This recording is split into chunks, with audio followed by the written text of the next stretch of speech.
कुरुक्षेत्र का विशाल मैदान रणभेरी की आवाजों से गूंज रहा है। चारों ओर शंखों का उद्घोष है और रथों के पहियों की भारी घरघराहट धरती को कंपा रही है। अर्जुन अपने दिव्य रथ पर सवार हैं, किंतु उनके हृदय में द्वंद्व मचा है। उनके शक्तिशाली हाथ कांप रहे हैं और प्रसिद्ध गांडीव धनुष उनकी पकड़ से फिसल रहा है।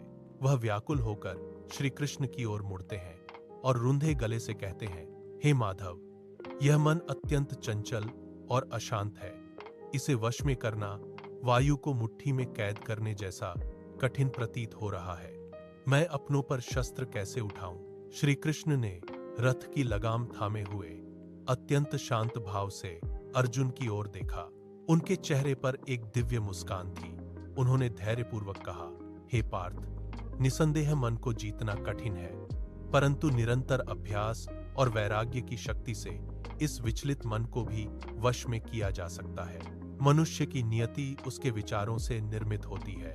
याद रखो अर्जुन, मनुष्य जैसा गहन चिंतन और विचार करता है, वह अंततः वैसा ही बन जाता है। अपनी अंतरात्मा की आवाज सुनो और इस मोह का त्याग करो। अर्जुन की जिज्ञासा अभी शांत नहीं हुई थी।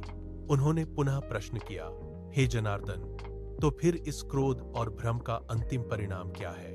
यह मनुष्य को कहां ले जाता है? तब श्री कृष्ण ने अपनी तर्जनी उंगली उठाकर चेतावनी भरे स्वर में कहा, सावधान अर्जुन, क्रोध से अविवेक और भ्रम पैदा होता है। जब भ्रम बढ़ता है तो स्मृति और बुद्धि का नाश हो जाता है, और जिस क्षण मनुष्य की बुद्धि नष्ट होती है उसका पतन निश्चित हो जाता है। यह क्रोध ही तुम्हारा सबसे बड़ा शत्रु है, इसे पहचानो। अर्जुन ने अपनी आंखें बंद कर एक गहरी और लंबी सांस ली।